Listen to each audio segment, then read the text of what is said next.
Welcome, everyone.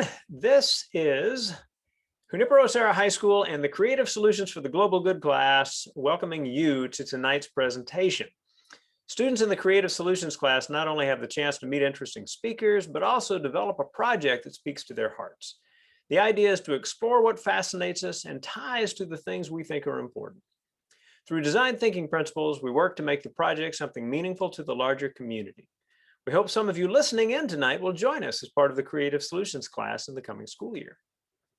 This is the first time we have opened up a talk to the larger school, and we thank students from the science department and design thinking classes for joining us. We're also happy to give a shout out to students and teachers from Parklands College in Cape Town, South Africa, who worked with us last week to provide feedback to Nate on his ideas. We hope this was the first of many opportunities for Sarah and Parklands to work together. About the first third of the program tonight will be Nate's presentation, and we will follow that with your questions. You can add these to the chat or the Q&A feature. Now, I would like to hand the mic over to Matthew Serza, a student in the Advanced Solutions for the Global Good class, whose project this year has involved refurbishing computers to provide disconnected seniors so they can Zoom with their families and friends. Matthew, please introduce Nate. Hello, everyone. My name is Matthew. I'm one of the students in the Advanced Solutions for the Global Good class. Even though I'm not specifically interested in agriculture, the work that Nate and the rest of the team at Sweet Farm are doing is truly inspiring. I love that through their localized actions, they're having an industry-wide impact, something that I aspire to do with my own work. As a member of the Creative Solutions for the Global Good class, I get to learn the stories of and share ideas with amazing people, including the founder of a skateboard-based nonprofit, students from a school halfway around the globe, and even a former leader in the UK Parliament. Nate is no exception to this lineup, as you will see. With that, I'll hand it over to Nate to tell you more. Thank you both. It's fantastic to be with all of you this evening. And so first, a little bit about who I am. So my name is Nate Salpeter. I'm one of the co-founders of Sweet Farm Foundation. I'm also a farmer, an investor, a nuclear engineer, an animal advocate, a sailor, an advisor, a husband. The list goes on and on. What defines us is not really what fits on a single slide here, but what fascinates me. And that's really the question that I want to talk about tonight. So for me, it's really systems, very simply systems. It's looking at things with a tilted head and trying to see it from a different angle. So, it's not just seeing a single system, it's seeing how the pieces from one part impact one another. It's also how one system can actually be, we can learn from one system to really improve another system. So how about, what can we learn from the system that a beetle in Southern Africa uses to collect water droplets using a series of dots on its back to really improve water, the way that communities can actually collect water to sustain themselves. Well, over the past couple of years, I've had the opportunity to actually participate in some of this research and take the learnings from the system of the lowly Namim beetle in Africa and apply nanotechnology to advanced nets to collect water in this way. And in that process, be able to actually take these nets, roll them out in third world countries so that communities can collect water directly within their community rather than women and children spending their time collecting water day in and day out. And instead, they can go get educations and get jobs. What about systems that help us produce food? And how do we fit within those systems? What happens to our own waste? Oftentimes we talk about waste we throw in the trash can, waste of our clothing and other aspects. But what about our own waste? Turns out we are part of this ecosystem, and we should be thinking about our ins and our outs. But what about pathogens, antibiotics, pharmaceuticals? I love this slide because it's actually the reason. One of the reasons I put this slide in here is because it allows me to actually use the poop emoji in a very, very serious and relevant way here. But it turns out humans produce billions of tons of human biomass every year. Well, how can we take that and turn it into something that's ecologically beneficial and can help us actually sequester carbon and produce energy and improve the soil that we're growing food in, while also removing pathogens, antibiotics, and pharmaceuticals from the system. Well, we've been working with a company called Bioforce Tech that is doing just this. We were actually their first field trial organization, working with them to test out these most advanced systems in the world to be able to do this. What about the food system? Turtle Tree Labs is actually creating biologically identical dairy without a single animal. Moreover, they're actually producing human breast milk for women who are not able to produce it themselves to feed their children. So they're actually creating new technologies to disrupt a $750 billion industry centered around very environmentally destructive practices with something that really stands to change the game in the way the world produces for itself. We're really proud of this company. They actually won the Entrepreneurship World Cup late last year out of over 175,000 companies from over 200 countries.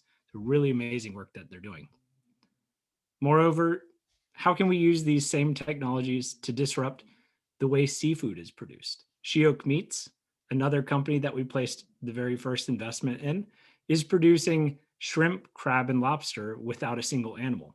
They're doing that to eliminate the pollutants that are associated with these environmentally destructive industries, reduce land and water use by orders of magnitude, reduce greenhouse gas emissions that are associated with these industries, and also do it in a part of the world where crustaceans are a major protein source. So both She-Oak Meats and Turtle Tree Labs are both located in Singapore. So really amazing, very interesting part of the world for these companies where food sustainability is a very, very important topic. I've had the opportunity to eat some of the world's first lab-grown bacon that happened last year. Guess what? It tasted like bacon. I haven't eaten bacon in many, many years, but I do remember the smell. I do remember the taste. It tasted like bacon. How about systems that we're using to produce eggs? Can we have a conversation with the lowly yeast bacteria and convince it to, instead of producing other proteins, produce egg proteins that are biologically identical? Sweet Farm's been doing work with Clara Foods to actually help provide eggs that they can actually do bio comparisons and composition comparisons with their own products that they're producing.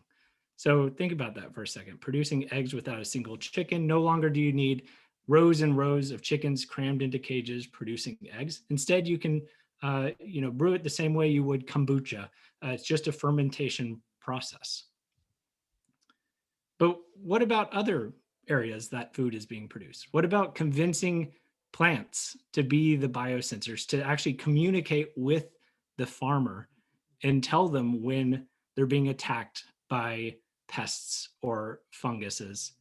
If they can communicate directly with the farmers and communicate quickly, we can actually reduce by orders of magnitude the amounts of pesticides, herbicides, and fungicides that are being used, and actually really very adversely impacting the communities in which these farmers exist and are using petrochemicals at massive scale. So we've been doing field trials with this company, Interplant. So how does a nuclear engineer go through some big question mark and pop out the other side, an investor in these interesting technology companies? A little bit more complicated diagram might look something like this, where we have startup advisor, venture capitalist there, and animal nonprofit on one side, and a nuclear reactor designer on another portion of it. The key thing, how do we get to something like this? It's really about being open to the journey. So my journey did not look like this. I did not enter into a roundabout and just kind of find my way around and knew that. It's much more about being open to kind of the winding path and where it goes. So in my case, it was multiple paths along the way. And as we started exploring, and I say we, me and my wife, started exploring all of these different areas, we started to see the interconnections between one another and eventually they really started to overlap in ways that were really profound. And it's very, very much like a system that we described in simple terms earlier. Essentially, you really start to unlock these new connections. So who am I, just at a high level? So I grew up in Northern Florida, Pensacola, went to the University of Florida, go Gators, Texas A&M for my master's and PhD, go Aggies. I studied a field called computational fluid dynamics, and I did that specifically for designing next generation nuclear reactors. What did I really learn in school though? Well, I learned to unlearn things and relearn things. But the other thing that I learned is that repeating this process over and over and over at an increasingly fast pace is essential to fast progress and also unlocking new connections that you didn't necessarily see in the first place. It's also a fast path to unlocking connections that other people are not seeing. So this right here is one of the biggest takeaways that I'd like everyone to take away from tonight. So after I graduated from Texas A&M, I went and worked for a company called TerraPower. I worked with them for about 5 years for a little known man named Bill Gates. And in 2019, this was actually after I had already left TerraPower. I was watching an episode of Netflix, Inside Bill's Brain. It's a show that is available on there. And they actually started talking about advanced simulations and how it's used to design the reactors of tomorrow. And I actually came across this scene. I said, that actually looks very familiar. And then I realized that was the work that I had done about 3 years, actually four years prior, while I was still at TerraPower. So they actually used it in that scene. But in 2015, I did leave a dream job. I put it in quotes because it's the thing that you're kind of put into this line of thinking that there's this idyllic job out there. Well, I left a dream job to support my wife's career. And was this selfless? No, not really. We both viewed it as an opportunity for both of us to grow. So in this opportunity, the thing that was really essential to us was, how do we take all of these different things, life, work, things we're passionate about, and ways to make positive impact in the world, and how do we actually take things that seemingly exist on different planes and bring them into alignment with one another?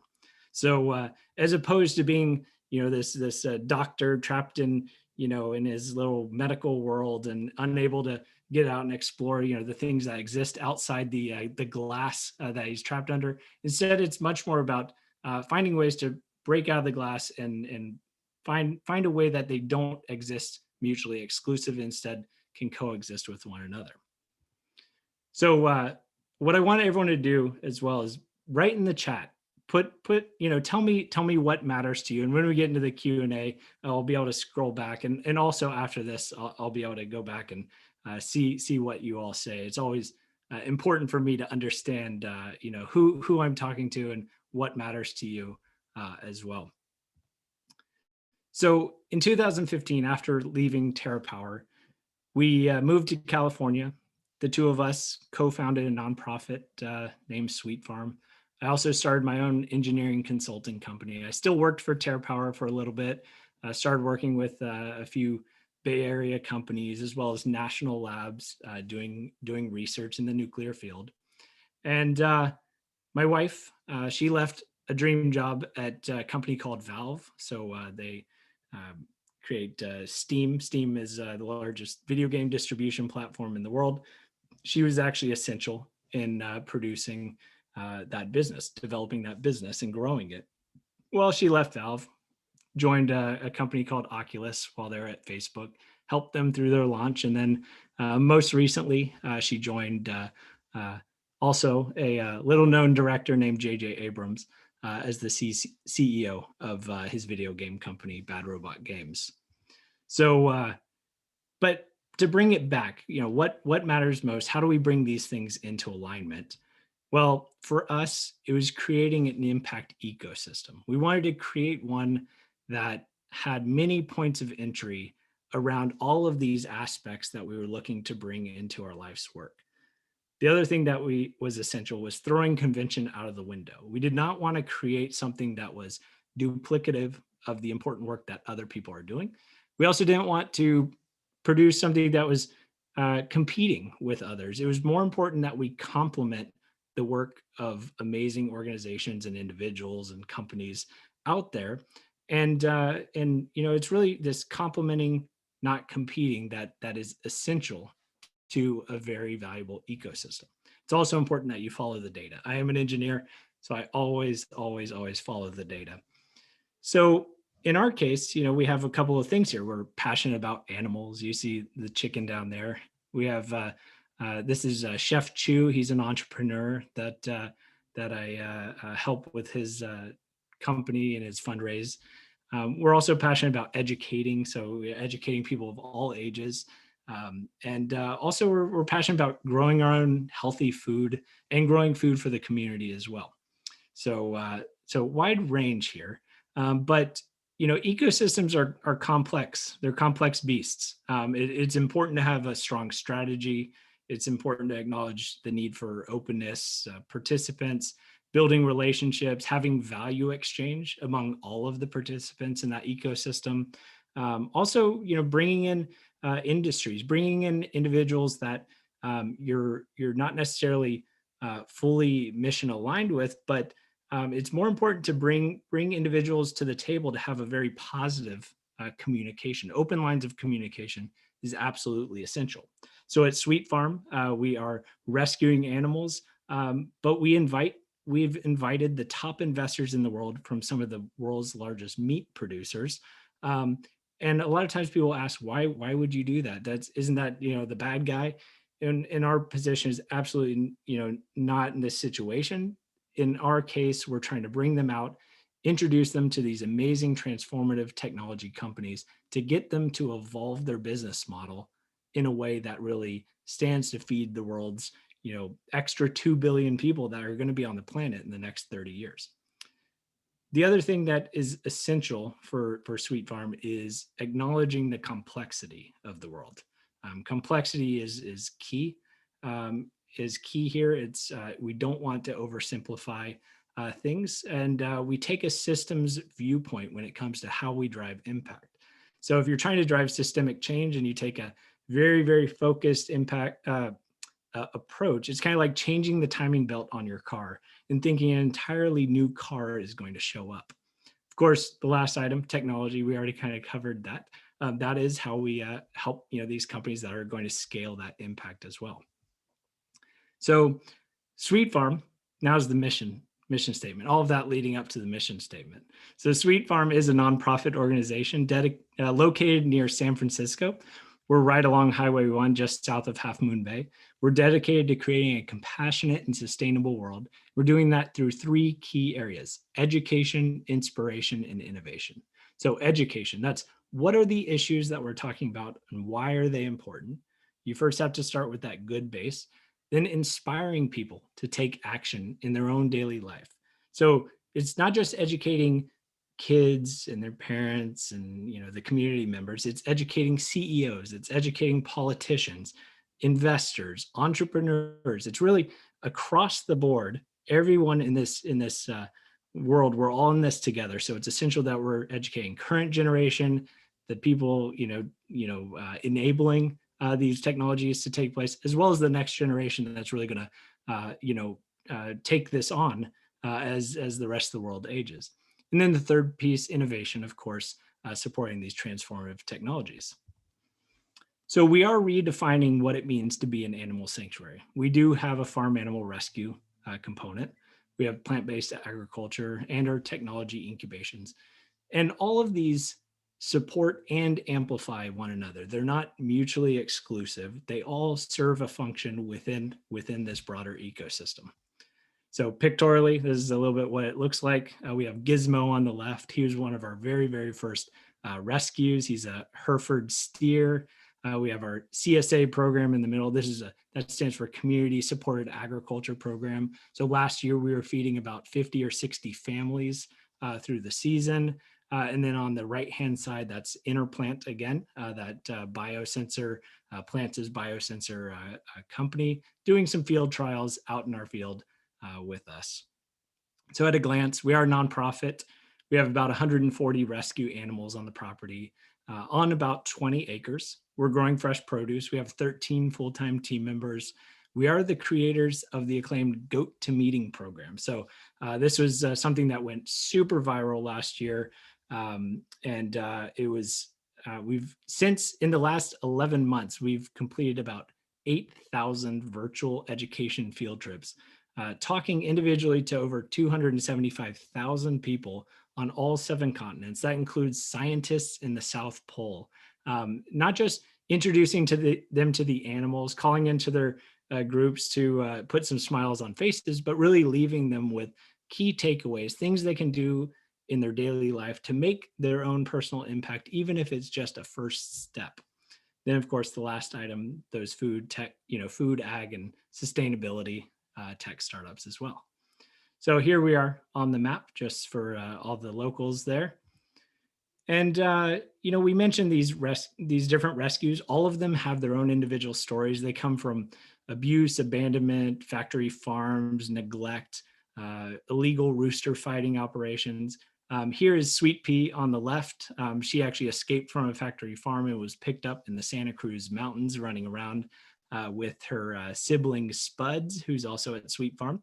And we were contacted by animal control. We work closely with them, especially when farm animals are involved. And then Argyle here on the right, the sweetest boy, he's a steer, and he actually came out of the dairy industry, a very small farm.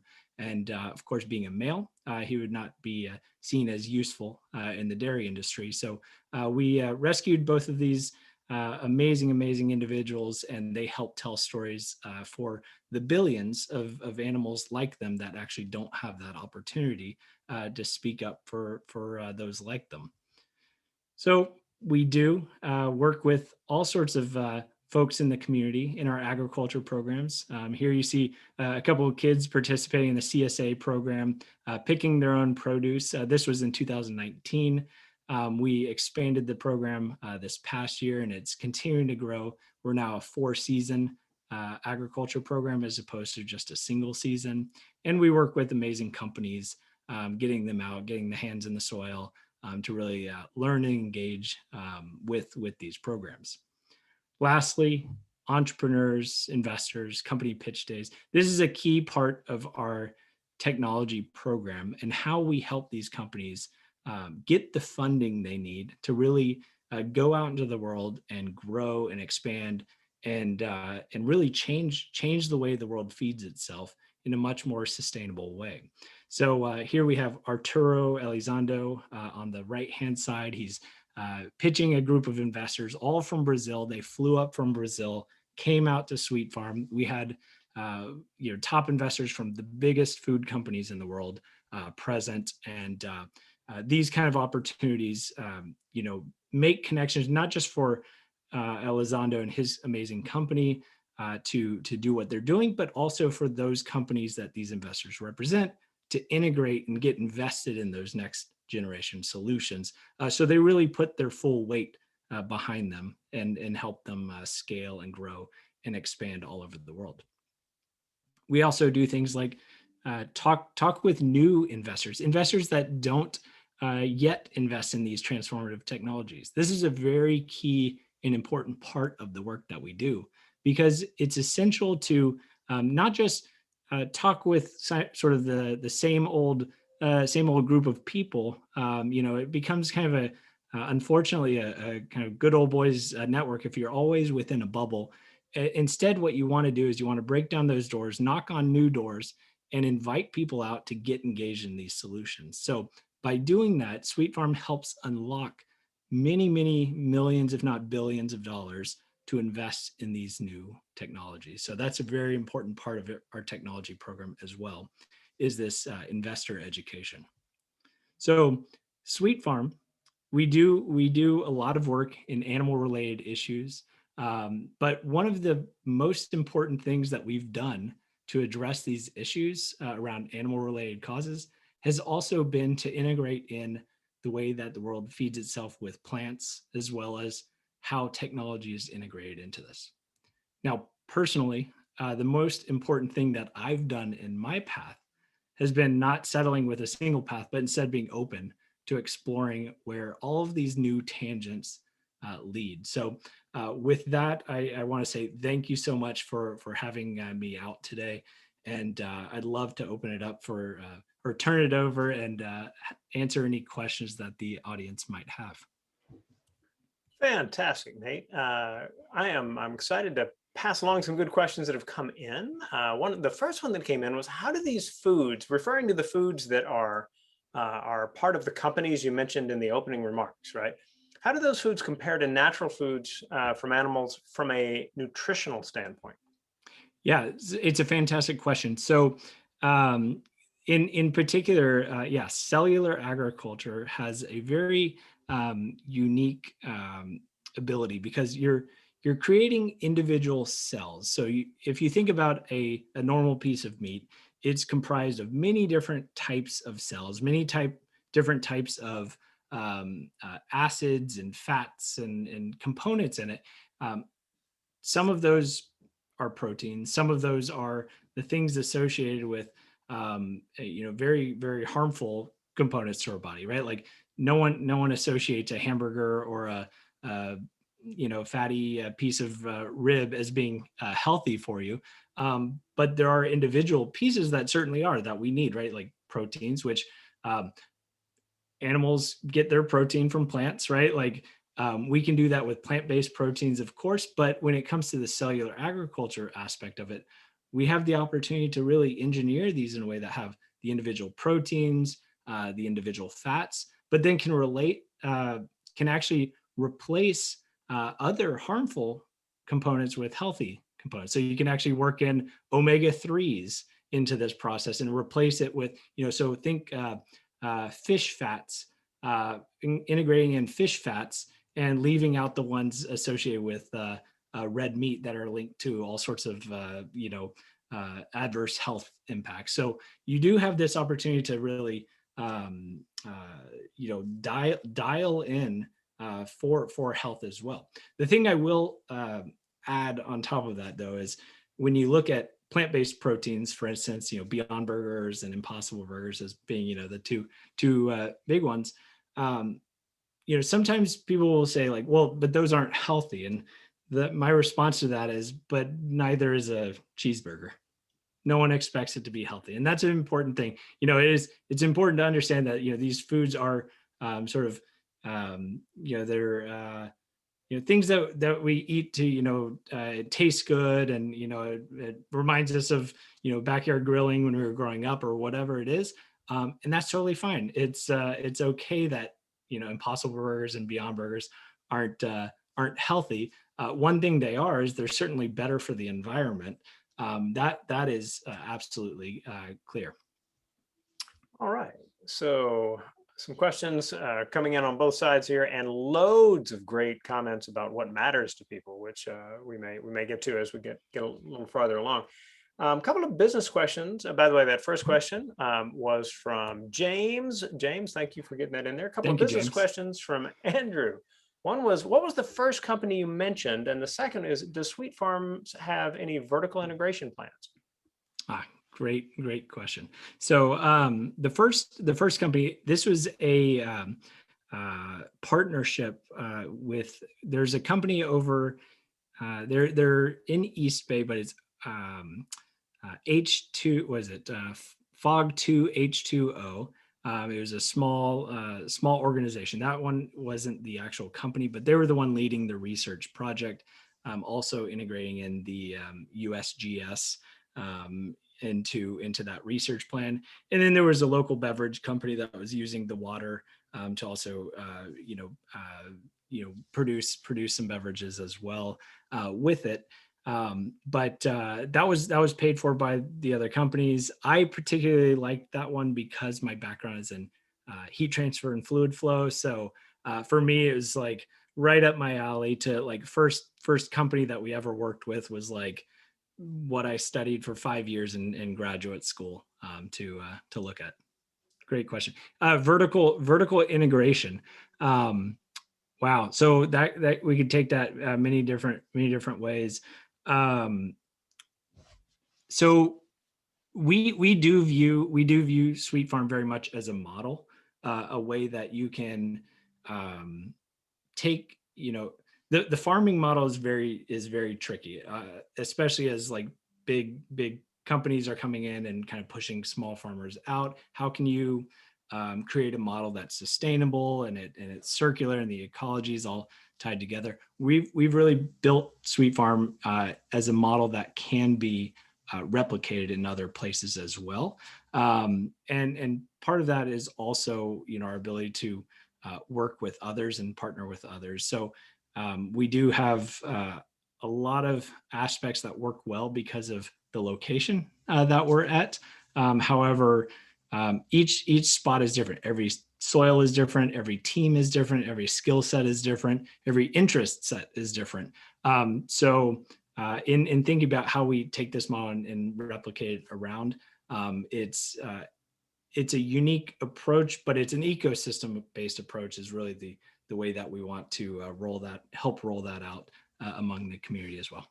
So I hope that sort of answered the question. You can always ask a clarifying one in there. Absolutely. Edgar asks, would you ever focus on abused horses, or do they kind of qualify as farm animals from the Sweet Farm's point of view? That's a great question. So our very first rescue, and he is still there. He is a 37-year-old stallion. And he actually came in from a local farm that he was stuck in mud up to his knees. He had chronic diarrhea for the previous 2 years. I mean, just think about that one for a second.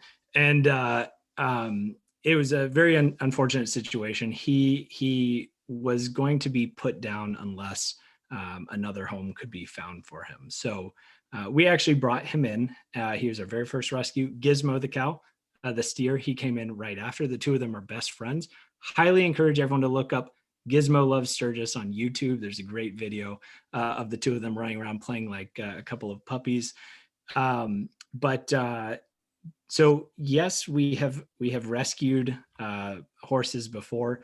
No, it's not in our long-term plan. That was kind of a one-off thing. Horses are very different. Their needs are very different. It's important that we each individual animal gets individualized care. I mean, we took a turkey early last year to UC Davis to get a CT scan because it was having neurological symptoms.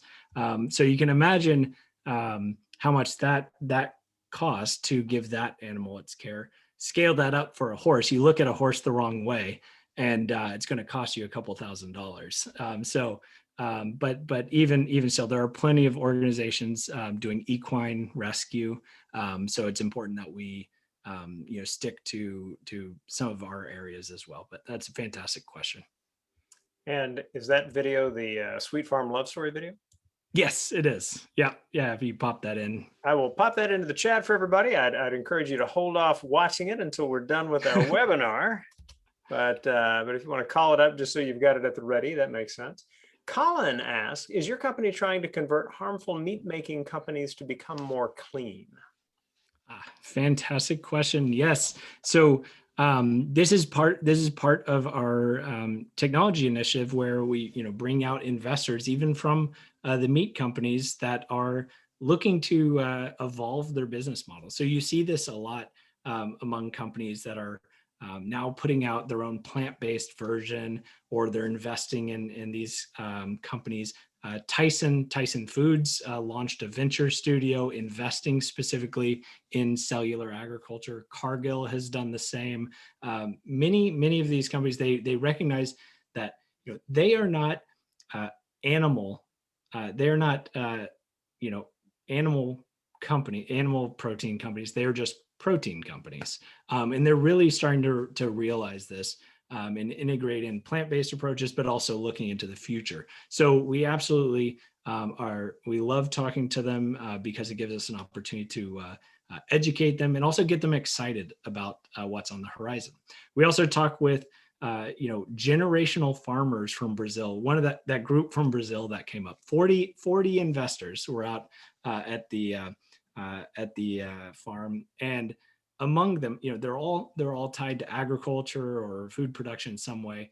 We had a whole bunch of generational farmers, five generations, farming the same lands. The smallest farm represented there was about 50,000 acres. The largest was a couple million. So when we talk to them, it's about aligning, what is important to them with, our mission. And the way we do that, we say, okay, so your family's been farming this for the last 5 generations. You'd probably want them to be farming it for the next 5 generations, correct? And they're like, oh yeah, absolutely. So, okay, so let's talk about regenerative techniques and ways that you can really improve soil health while reducing input costs. And one of the things that we've really recognized is, because we also have our hands in the soil, albeit at a much smaller scale, it opens up the conversation. We're not meeting them in a boardroom at a Holiday Inn, or they're coming to an office, and we've never put our hands in the soil and actually tried to grow food for a community, but yet we're still telling them what they should be doing or what they're doing wrong. The fact that we're actually actively doing it and trying it and recognizing how difficult it is opens up those conversations in a much more positive and engaging way, and it's a way that we can actually move the needle. So in many ways, our CSA program is just a conversation starter with some of these folks, but obviously it serves a very important role in the community as well. Good deal. All right. And so Luca asked, what is the most revolutionary idea your company has come up with or is in the process of coming up with?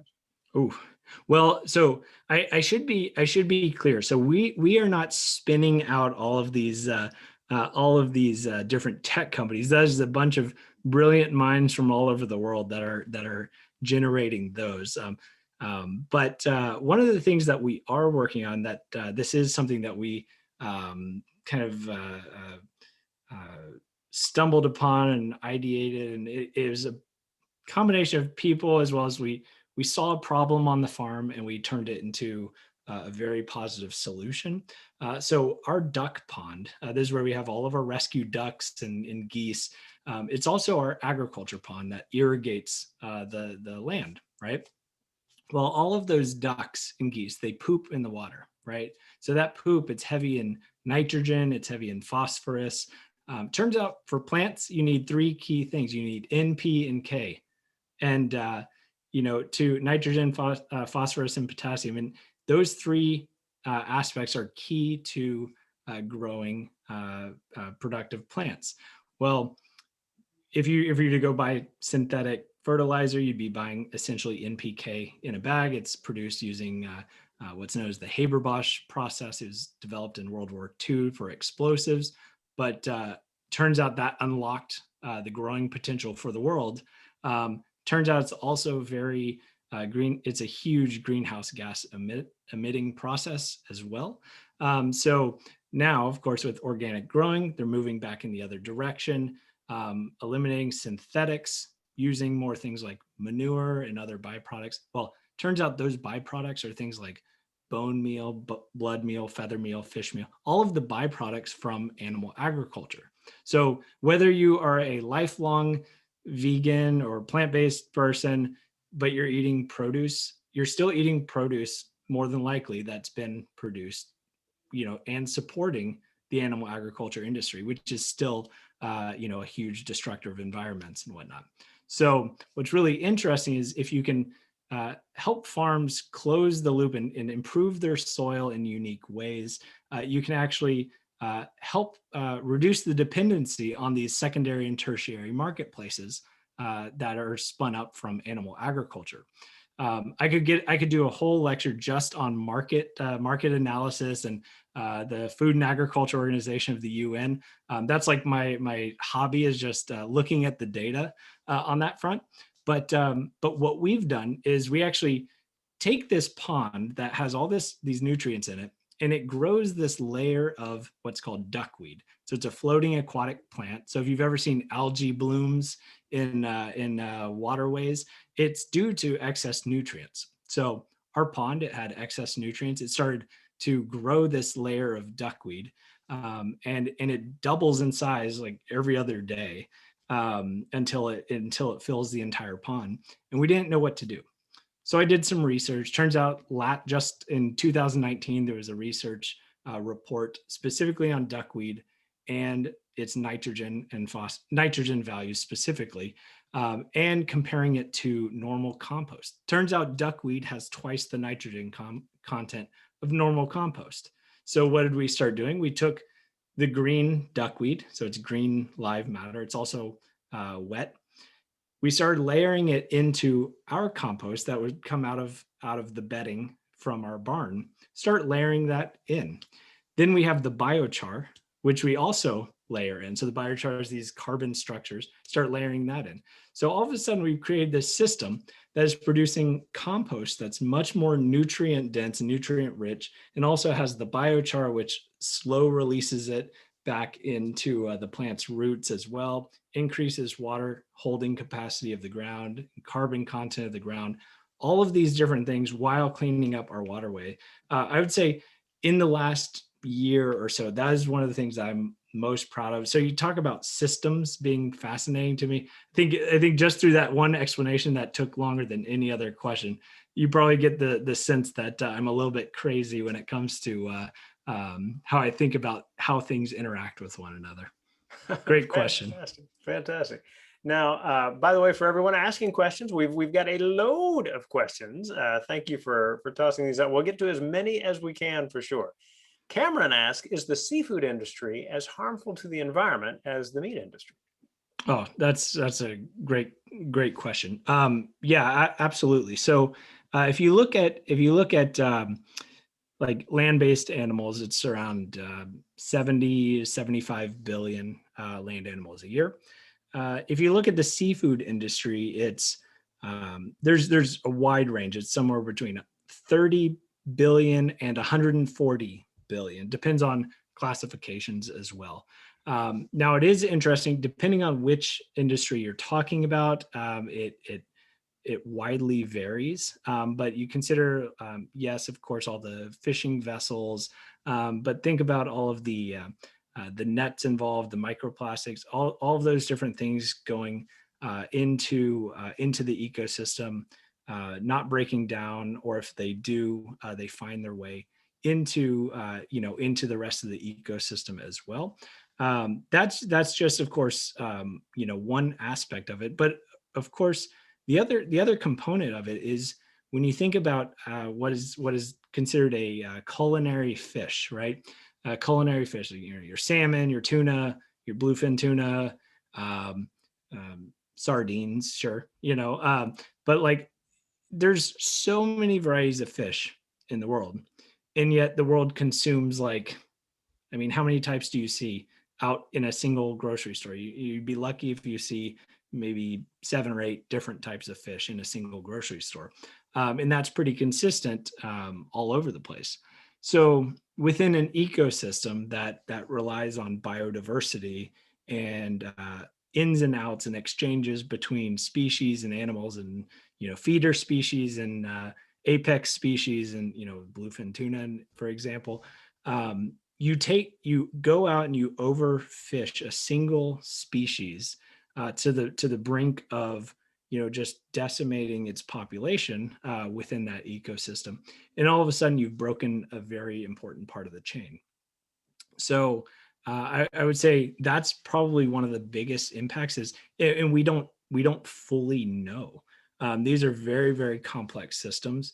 We're just now learning the impacts of overfishing of certain species. So that's part of the problem is the information doesn't hit us now. It'll hit us 15 years after we've wiped out an entire species of fish within the food chain. So that keeps me up at night. Great question. Yeah. All right. Benjamin asked a question about the learning, unlearning, and relearning process, and specifically, how would one unlearn a concept? Yes. This comes down to having no ego about saying I was wrong about the way I thought about that before.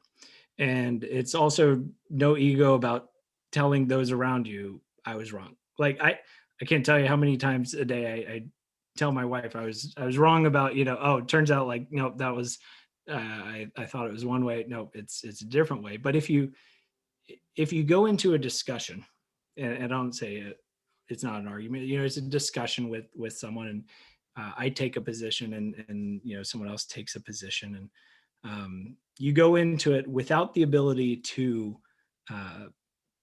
adjust your position, and if both parties have that same viewpoint of not being able to adjust their position, number one, what's the point of having that kind of discussion? That's not a discussion. You're talking to a wall in that case. But being able to step back and assess the information, and be able to quickly reevaluate your position, and have the sensibility to say, oh, you know what, that is absolutely correct. Like, you're right. Like, I see your point of view now. So what you have to understand about my personality type. So there's a personality test called the Myers-Briggs test. Very, very popular. Very debate. People debate like the usefulness, but I personally find it very useful in terms of understanding myself. So I am what is known as a ENTJ. So I'm essentially, they say it's it's a debate type personality. So what that means is it's not that I go out and debate people and start arguments for starting arguments sake. No, what that means is I am much more interested in putting all of the information from all parties on the table, and assessing which of those opinions, of those facts, of those ideas, of those solutions is the best. I could not care less if my contribution was the one selected. What matters most to me is that all of the ideas are in a pool that we can then select the best one from. So yeah. Nice. Tommy asks, how do you reach out to the investors to give them pitches? Great question. So we actually have, we have a number of companies that we work with. We also have a number of different investors, venture, whether it's institutional investors, very established investors, or smaller scale investors.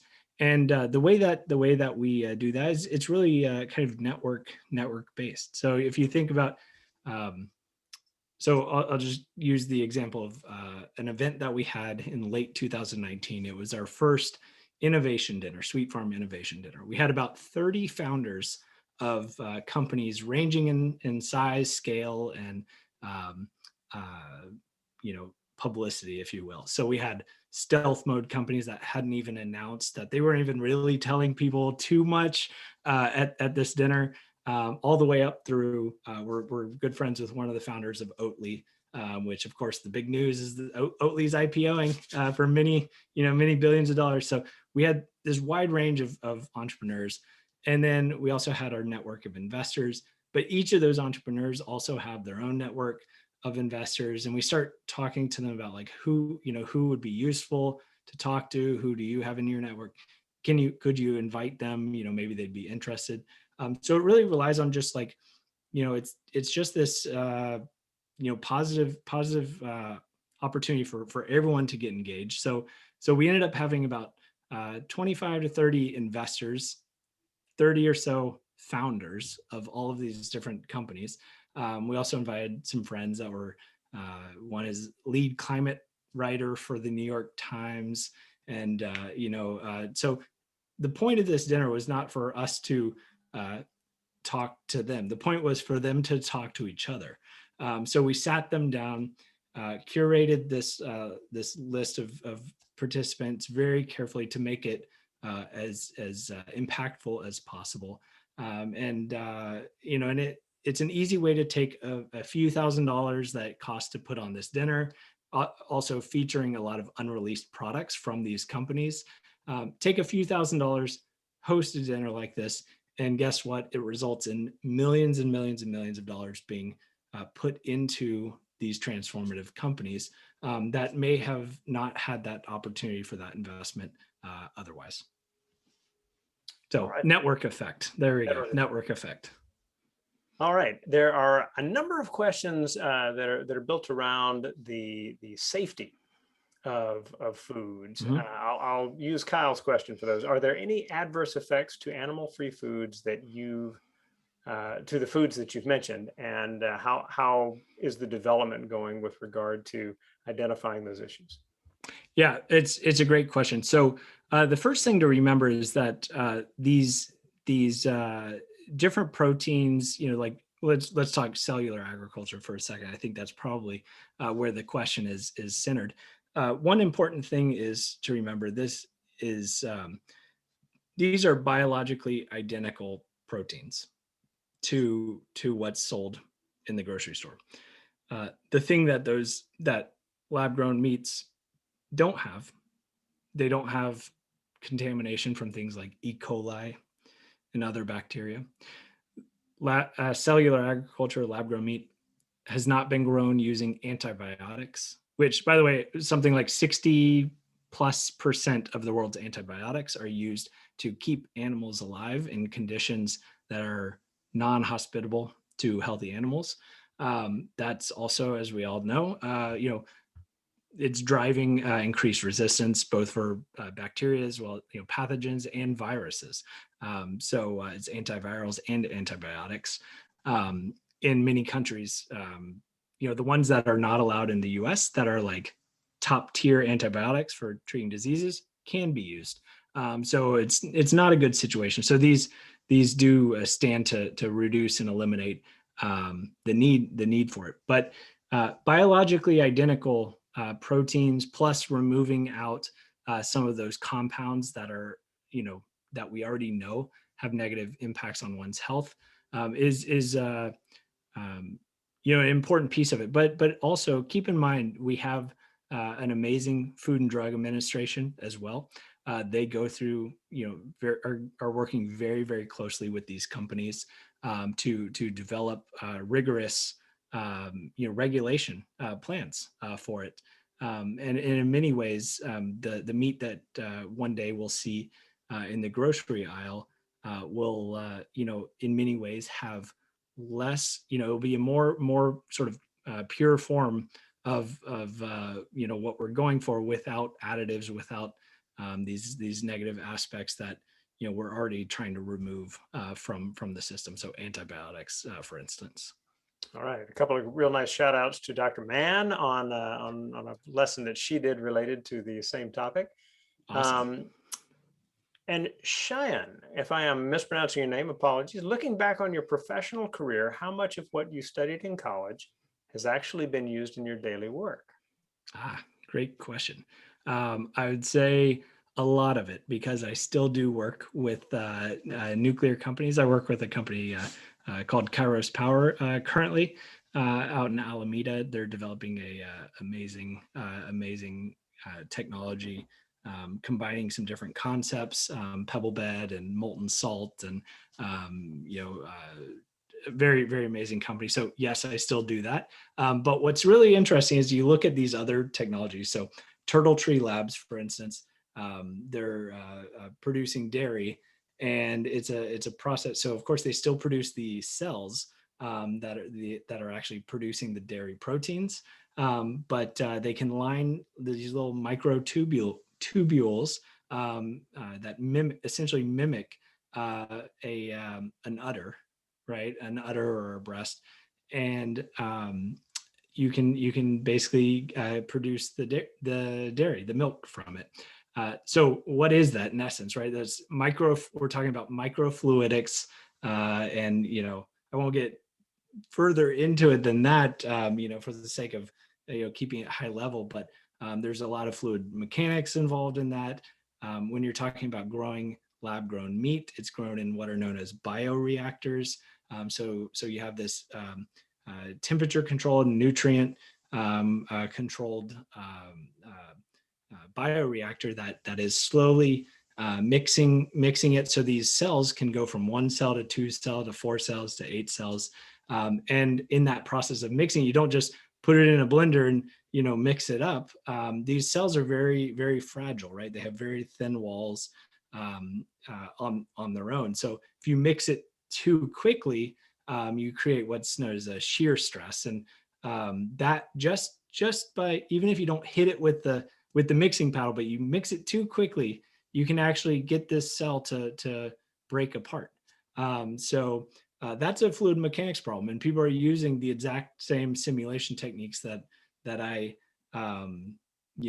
studied and use in the nuclear industry. They're using the exact same techniques in these other fields. So it's a very useful kind of approach to solving some of these problems, so we can actually scale these up and make it more cost effective. All right, let's see if we can get another couple of questions in. Frank asks, is the lab-grown bacon considered vegan? Great. I love this question. So I gave this not this same talk, but I gave a talk to a friend of mine. I'm going to take it a step further than this. So first of all, yes, you might talk to like some people that will say like, well, I still don't want to eat it. Like, or some people will say, no, it's not vegan because it came from an animal. Well, these cells can actually be obtained from like a nasal swab or swabbing an ear. You don't have to, you're not taking like a whole, chunk out of an animal to do this. It's actually from an individual cell. Same thing with the dairy. You can actually pull it out of milk that you could purchase in the store. The stem cells that you need are actually in that milk. So the overwhelming the consensus is yes, it is. You'll still occasionally, because it's such a new concept, you'll still meet people who say like, no, I don't know, that kind of thing. And that's fine. That's education. Why I say I'll take it a step further. Well, so I gave a talk to one of my best friends. I've known him since I was 2 weeks old and he was 0. And we grew up together. He became a rabbi. His entire family are rabbis. And he's now has an amazing congregation in Tulsa, Oklahoma. And I gave a talk to them. And I told all of them, I grew up Jewish, by the way. And I told them, I tried bacon, and it smelled like bacon. And so of course it kicks off this other question, which is it kosher? Right? And you can also extend that into Islam. Is it halal? Where the same kind of laws, dietary restrictions of the laws apply. And it's really interesting because there was a New York Times article specifically on this about a year ago, or a year and a half ago now. And they had a leading Orthodox rabbi who actually said, yes, it is, because kosher is tied to a couple of things. It's not necessarily tied to the meat. It's tied to the way an animal is slaughtered and whether it has split hooves or chews its cud, different types of things. But if there's no animal and there's no slaughter, then there's no reason to be applying those same laws.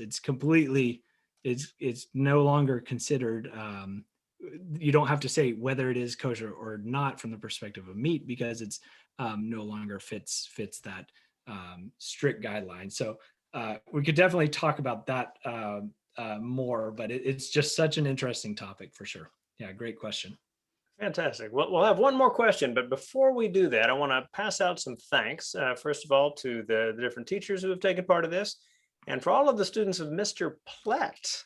There is a link in the chat that you should click on so that you have got that up and you can fill that out for his benefit as well. So please take a look at the chat for that link, Mr. Plett's students. I want to thank a variety of people. Ms. Lee for all the great work she does at Sarah, and as my partner in the Creative Solutions for the Global Good class. I want to thank Matthew Serza, our ambassador from the class, who helped with the introduction today. I want to thank all of the good folks from Parklands who helped us last week as we talked about ideas for this talk as well. And I would specifically like to thank Nate for staying up late. And you might say, oh, it's not that late. It's 8 o'clock. It's 11 o'clock where he is. So he was like, yeah, no problem. So all good there. The final question will be one from Calvin. He says, how can we get involved with Sweet Farm? How would we get involved as volunteers and be able to contribute at Sweet Farm? Fantastic question. So, yeah, so this past year, and this year are a little bit, different than normal, as we all know. But we do still have a volunteer program. So, so as long as folks are, you can go onto our website, sweetfarm.org.